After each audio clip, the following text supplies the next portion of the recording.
Assalamu alaikum wa rahmatullahi wa barakatuh. Bienvenue sur Révélation de l'Islam.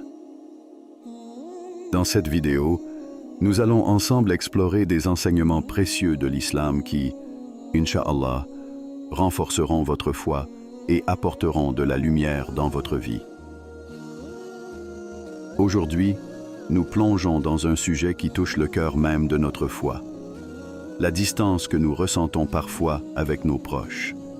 Mais derrière cette distance se cache une vérité profonde. Allah nous protège et nous guide à chaque instant. Dans cette vidéo, nous explorerons 6 concepts fondamentaux qui nous rappellent la présence et la puissance d'Allah dans nos vies. De la protection divine pour les croyants à la promesse de consolation, chaque point nous invitera à renforcer notre lien avec notre Créateur et à transformer nos épreuves en opportunités de croissance spirituelle. Restez avec nous, car ces réflexions pourraient éclairer votre chemin dans des moments de difficulté. Avant de continuer, un petit rappel. Abonnez-vous à la chaîne pour ne pas manquer nos prochaines vidéos. Si ce que vous voyez vous plaît, un like serait grandement apprécié et n'hésitez pas à partager vos réflexions en commentaire. Merci pour votre soutien continu. 1. La protection divine pour les croyants. Lorsque nous parlons de la protection divine d'Allah, nous évoquons bien plus qu'un simple sentiment de réconfort. C'est un concept puissant, ancré dans le cœur du croyant, un bouclier invisible, permanent et infrangible que rien ni personne ne peut défaire. Ce que cela signifie pour chaque croyant, c'est que malgré les forces extérieures, malgré les ennemis visibles et invisibles, nous ne sommes jamais seuls, ni vulnérables. Allah a promis sa protection à ceux qui croient, une protection bien au-delà de ce que les mots peuvent traduire. Mais comment cette protection se manifeste-t-elle dans notre quotidien? Tout d'abord, il faut comprendre que cette protection divine ne s'arrête pas au domaine physique.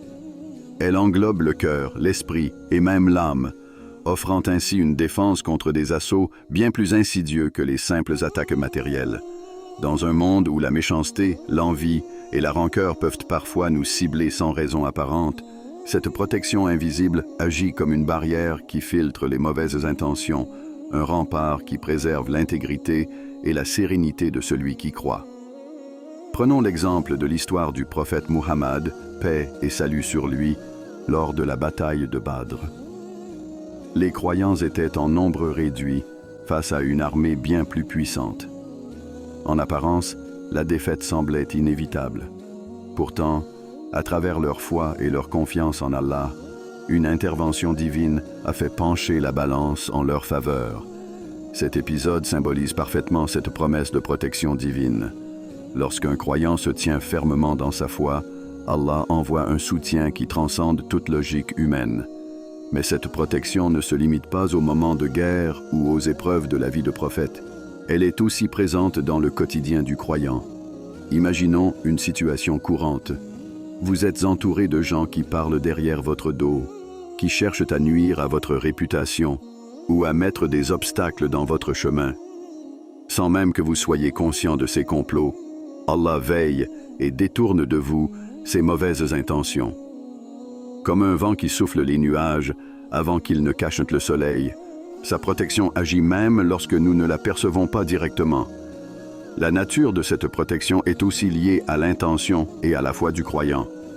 Dans le Coran, Allah dit qu'il défend ceux qui croient et qu'il n'aime pas les traîtres et les ingrats.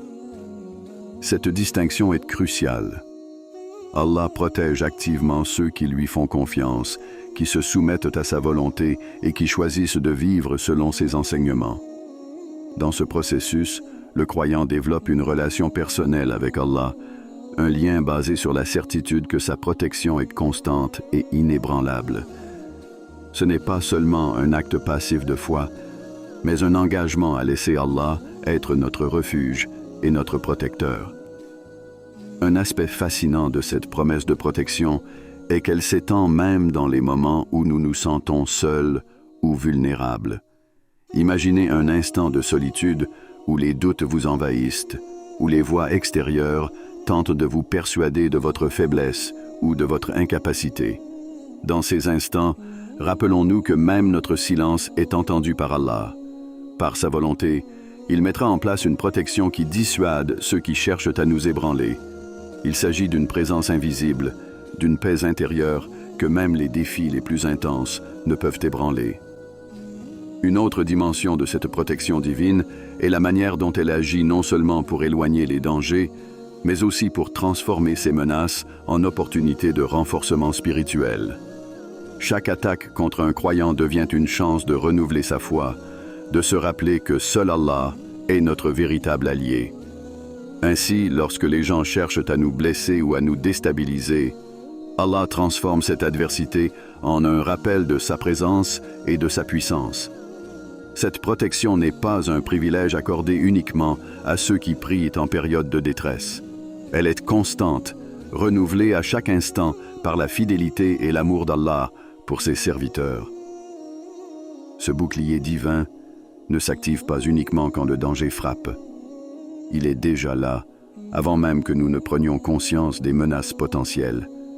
Cette idée devrait éveiller en chaque croyant une gratitude immense, car elle révèle l'étendue de la miséricorde d'Allah. Il connaît chacun de nos pas, chaque épreuve qui se dresse devant nous, et il orchestre déjà notre protection avec une précision parfaite. Ainsi, pour le croyant, cette protection divine devient une source de paix, un rappel permanent que peu importe les intentions des autres, Allah nous protège de l'invisible. Ses plans sont plus grands que toute stratégie humaine, et sa promesse d'être aux côtés de ceux qui croient est la plus rassurante des assurances. Dites dans la section de commentaires, Allah est grand. 2. La patience, la clé de la victoire. Dans un monde où tout semble aller vite et où nous sommes sans cesse poussés à chercher des résultats immédiats, la patience peut parfois sembler une qualité rare et difficile à atteindre. Pourtant, dans la perspective islamique, la patience est bien plus qu'une simple vertu ou une qualité morale. Elle est une clé qui ouvre les portes de la sérénité et de la victoire. Le Coran nous le rappelle. « Ô vous qui croyez, cherchez secours dans la patience et la prière. » Ce verset, si souvent cité, est un pilier de notre foi. Mais pourquoi la patience occupe-t-elle une place si centrale dans notre relation avec Allah ? Il est essentiel de comprendre que la patience dans l'islam n'est pas synonyme d'attente passive ou de résignation. Au contraire, c'est une énergie intérieure, une force qui nous permet de tenir bon, de rester ferme, même lorsque les circonstances deviennent difficiles ou incompréhensibles. La patience est un acte de confiance en Allah, une manière de dire « Je crois en ton plan, même si je ne vois pas encore les raisons derrière les épreuves que tu me fais traverser. » Prenons un instant pour réfléchir aux différents aspects de la patience. Il y a d'abord la patience face aux épreuves de la vie, cette capacité à endurer sans se laisser submerger par la tristesse ou le découragement. Quand nous perdons quelque chose ou quelqu'un, quand les projets échouent ou quand des difficultés surgissent, la patience devient une ancre qui nous garde attachés à notre foi. À chaque épreuve, nous avons l'occasion de nous rappeler que tout dans ce monde est éphémère, que rien ne dure éternellement, sauf la présence d'Allah. Imaginez un arbre en pleine tempête.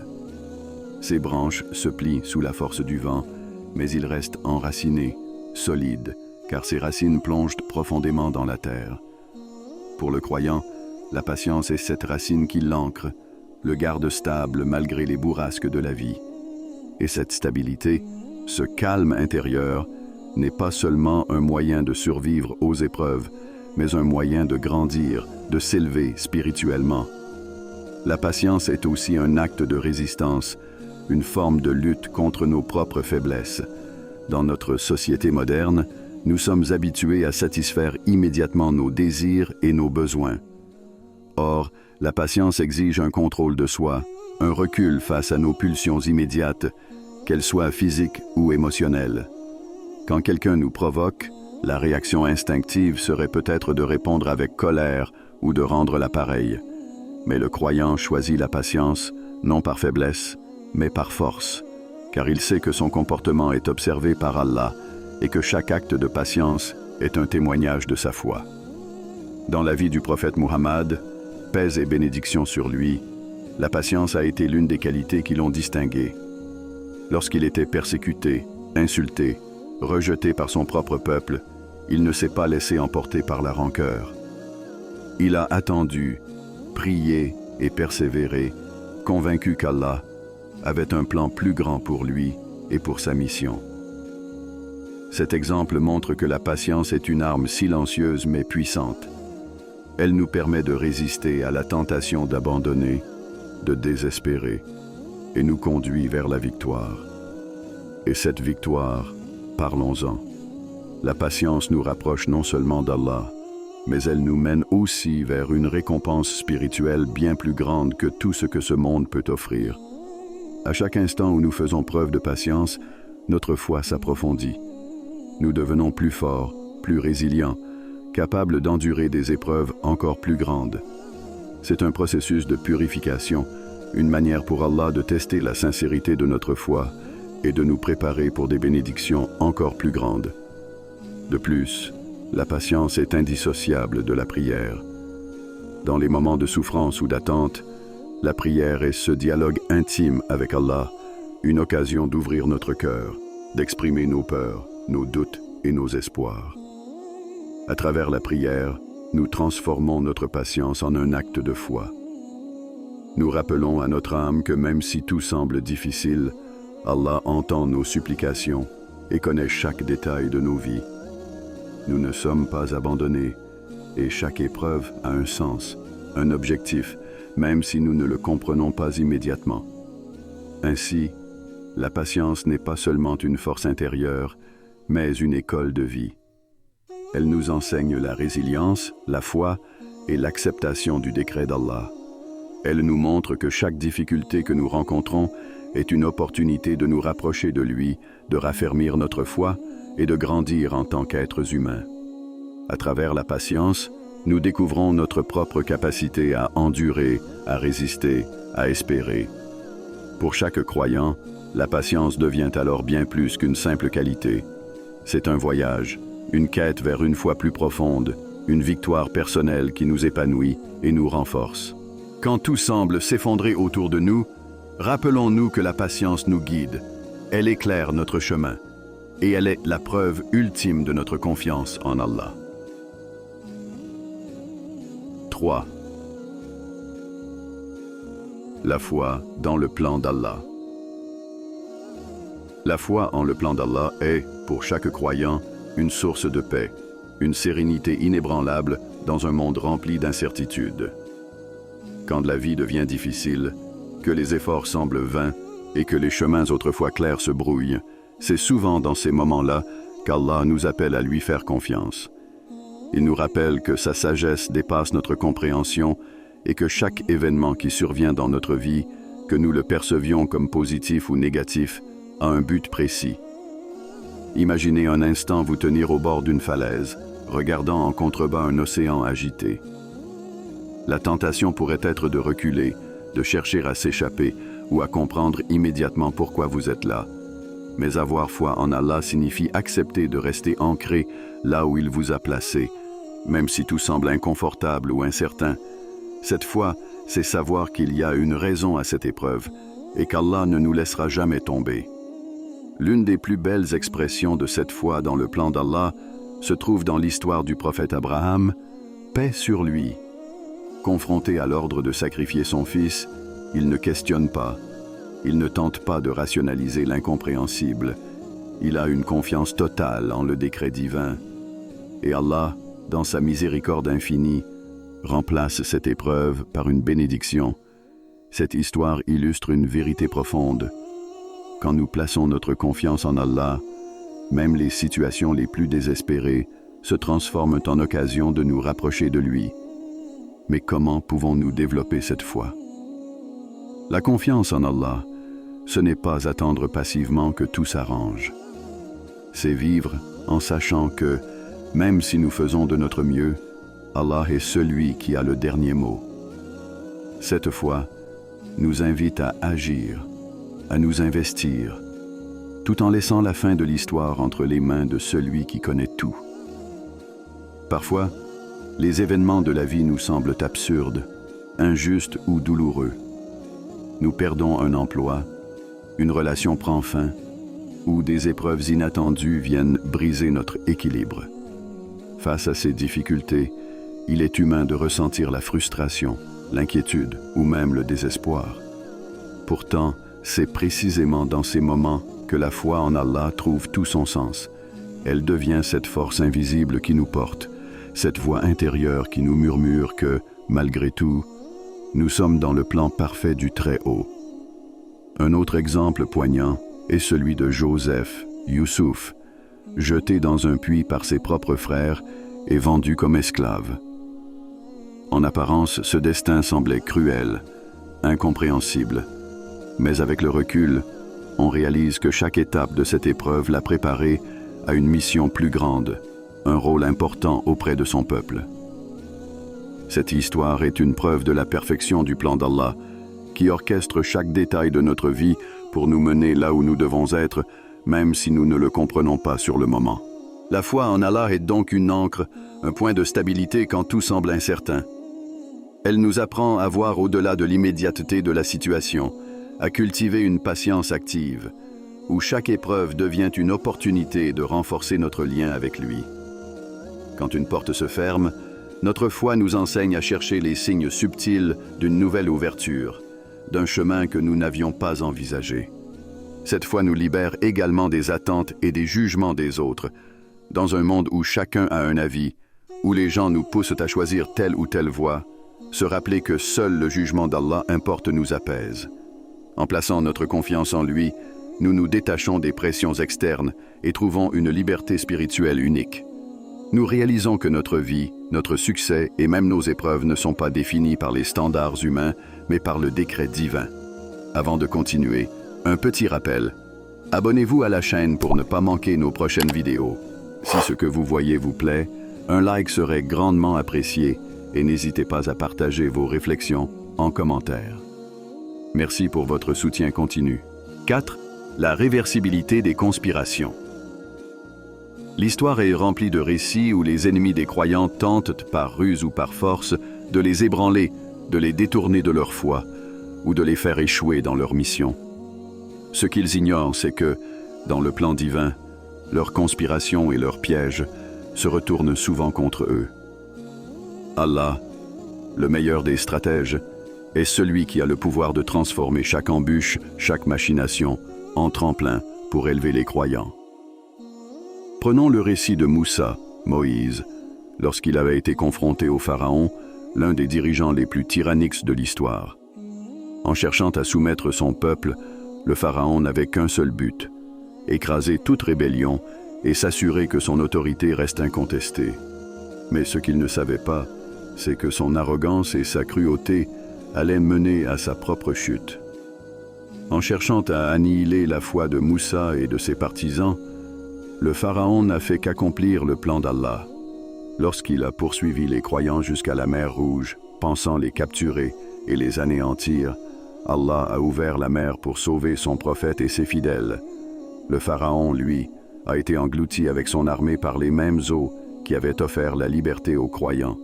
Ce complot, qui devait écraser les croyants, s'est retourné contre lui, et son arrogance a scellé son destin. Cette réversibilité des complots n'est pas une simple coïncidence ou un jeu du destin. C'est une démonstration du pouvoir d'Allah et de sa promesse de défendre les croyants. Lorsqu'on fait confiance à Allah, on laisse ses plans se dérouler, même si tout semble contraire à nos espérances au premier regard. Ce qui paraît être un obstacle infranchissable peut devenir, par la grâce d'Allah, une passerelle vers un plus grand bien. Dans la vie quotidienne, nous pouvons tous être confrontés à des personnes ou à des situations qui cherchent à nuire à notre réputation, à saper notre confiance ou à ébranler notre foi. Les manœuvres peuvent être subtiles ou évidentes, mais elles laissent souvent un goût amer et un sentiment d'injustice. Pourtant, pour le croyant, il est important de se rappeler que rien n'échappe à la vigilance d'Allah. Chaque acte, chaque parole malveillante est enregistrée, et Allah sait comment retourner ces actes de malveillance en notre faveur. Un autre exemple frappant se trouve dans la vie du prophète Mohammed, paix et salut sur lui. Alors que son message gagnait en popularité à la Mecque, les Qurayshites ont comploté pour le faire taire, pour le discréditer et pour empêcher la propagation de l'islam. Ils l'ont persécuté, ainsi que ses compagnons, pensant que leur tyrannie mettrait fin à sa mission. Mais chaque complot ne faisait que renforcer la détermination du prophète et la foi de ses partisans. En fin de compte, leur complot a échoué de la manière la plus spectaculaire. L'islam a non seulement survécu à cette oppression, mais il a grandi pour devenir une force mondiale, contre toute attente humaine. Les ennemis du prophète ont été les premiers témoins de cette réversibilité, voyant leurs efforts échouer les uns après les autres, jusqu'à être désarmés par leur propre arrogance. La réversibilité des conspirations nous rappelle une chose. L'orgueil est souvent la faiblesse de ceux qui s'opposent à la vérité. Ils peuvent penser dans leur arrogance qu'ils détiennent le contrôle, qu'ils orchestrent des situations pour égarer, affaiblir ou diviser les croyants. Mais, par la sagesse d'Allah, leur arrogance devient la cause de leur propre perte. Les obstacles qu'ils dressent ne font qu'ouvrir de nouvelles voies aux croyants, des voies qu'ils n'auraient jamais pu imaginer par eux-mêmes. Ce concept de réversibilité est une véritable source d'espoir pour les croyants, surtout dans les moments où tout semble sombre. Lorsque des ennemis cherchent à nous affaiblir ou à nous écarter de notre chemin, il est tentant de réagir, de se défendre par ses propres moyens. Mais en prenant un moment pour réfléchir, en se souvenant que c'est Allah qui orchestre tout, nous réalisons qu'il n'est pas nécessaire de riposter à chaque attaque. Plutôt que de chercher à vaincre nos ennemis par nos propres efforts, nous nous tournons vers Allah, confiants qu'il agira d'une manière que nous ne pourrions jamais anticiper. Dans nos vies, cette réversibilité des conspirations se manifeste souvent de manière subtile. Peut-être qu'un collègue cherche à saboter notre travail ou qu'une relation se détériore sous l'effet de la malveillance. Mais, en fin de compte, chaque trahison, chaque tentative de nuire se retourne souvent en bénédiction. C'est ainsi qu'Allah nous élève.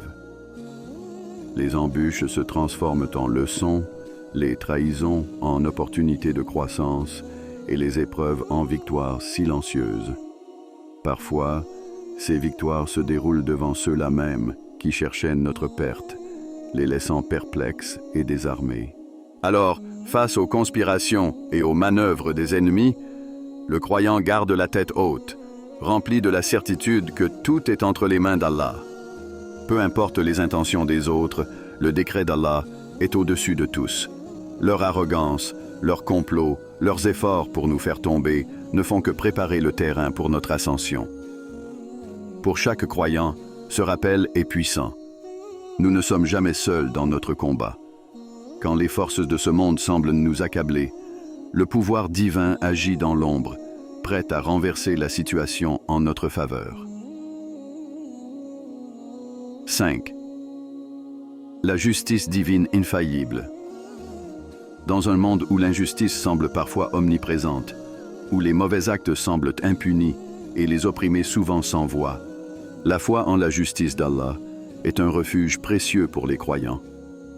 La justice divine n'est pas influencée par les biais humains, ni limitée par les erreurs de jugement. Elle est parfaite, infaillible, et rétablit toujours l'équilibre de manière inégalée.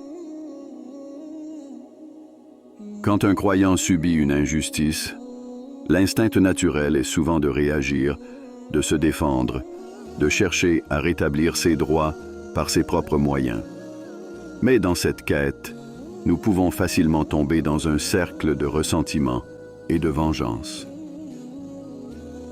La justice divine nous invite à adopter une autre voie, celle de la patience et de la confiance en Allah. Cette approche ne signifie pas ignorer les injustices, mais plutôt les remettre entre les mains de celui qui connaît tous les secrets, qui voit les actes les plus cachés et qui comprend les intentions véritables. La patience dans l'attente de la justice divine est un acte de foi. Elle consiste à admettre que même si la justice humaine peut échouer, la justice d'Allah ne faillit jamais. Le prophète Mohammed, paix et bénédiction sur lui, a enseigné que la foi et la patience face aux offenses et aux blessures sont des signes de grandeur spirituelle. Il a dit « Celui qui fait preuve de patience face à l'injustice trouvera en Allah un juge et un défenseur. » En d'autres termes, en choisissant de ne pas répondre aux offenses par la vengeance, le croyant s'en remet à Allah, convaincu que lui seul détient le pouvoir de rendre une justice complète et parfaite. Ce rappel apaise le cœur, car il nous libère du poids de la rancune et du désir de représailles. En laissant Allah gérer les injustices, nous sommes affranchis des chaînes du ressentiment. Imaginez-vous un instant, libérés de cette colère, de cette frustration que l'injustice provoque. Lorsque nous laissons cette tâche de jugement entre les mains d'Allah, nous faisons de la place dans notre cœur pour la paix et la sérénité. Ce n'est pas une acceptation passive, mais un choix actif de se tourner vers celui qui connaît la vérité absolue. L'histoire du prophète Joseph, Youssouf, est l'un des plus beaux exemples de cette patience et de cette confiance dans la justice divine. Trahi par ses propres frères, jeté dans un puits, vendu en esclavage et emprisonné à tort, Joseph aurait pu nourrir de la haine et du ressentiment. Mais, au lieu de cela, il a patienté, conscient qu'Allah voyait tout et qu'il n'abandonne jamais ceux qui sont fidèles. Au bout du chemin, la justice divine a été rétablie de la plus belle manière. Joseph a non seulement retrouvé sa liberté et sa dignité, mais il a aussi pardonné à ses frères. Allah a transformé cette injustice en une bénédiction, en élevant Joseph à un statut honoré. La justice d'Allah, au-delà de punir, est une justice de réparation, une justice qui apporte des bienfaits au cœur patient et persévérant. Elle nous rappelle que rien de ce qui se passe ne lui échappe. Si quelqu'un nous trahit, si des paroles mensongères sont proférées contre nous, si des gens essaient de nous abaisser ou de nous nuire, Allah connaît chaque intention cachée, chaque acte, chaque mensonge. Cette réalité devrait remplir le croyant d'une paix intérieure profonde, car elle lui rappelle qu'il n'a pas besoin de réagir avec agressivité. Il suffit d'attendre la justice parfaite d'Allah. Pour les croyants, savoir que tout acte est observé par Allah est une source de confort et de force. Même si le monde ne reconnaît pas nos souffrances, ou si ceux qui nous ont causé du tort paraissent triompher temporairement, la foi en Allah nous enseigne que le triomphe des injustes n'est qu'une illusion. L'impatience humaine pousse parfois à croire que l'injustice est ignorée ou laissée impunie. Mais la justice d'Allah n'a pas de limite de temps. Chaque acte, chaque parole malveillante est pesée dans la balance divine, et tout ce qui a été dissimulé sera révélé en temps voulu. Dans nos vies, cette justice divine agit aussi comme un miroir. Elle nous pousse à nous interroger sur nos propres actions et à nous rappeler que nous aussi serons jugés. Cette introspection nous incite à éviter toute forme d'injustice, qu'elle soit grande ou petite, car nous savons que, tôt ou tard, nous devrons rendre compte de chaque acte. La justice divine nous rappelle de maintenir notre intégrité, même dans les moments de colère, en se rappelant que la patience et la foi en Allah sont toujours récompensées. Ainsi, dans les situations d'injustice, le croyant est appelé à une paix intérieure et à une résilience qui va au-delà de la simple endurance. Il sait que, quoi qu'il arrive, Allah est à ses côtés, observant, attendant le moment parfait pour établir la vérité. Il suffit de s'en remettre à lui, de lui confier nos blessures et de lui demander d'apaiser notre cœur. Dans ce processus, nous découvrons une force que rien dans ce monde ne peut ébranler, car elle est ancrée dans la promesse d'Allah, le meilleur des juges. Avant de terminer, si cette vidéo vous a été utile et que vous souhaitez continuer à apprendre et grandir dans la foi, n'oubliez pas de vous abonner à Révélation de l'Islam et d'activer la cloche pour recevoir toutes nos nouvelles vidéos.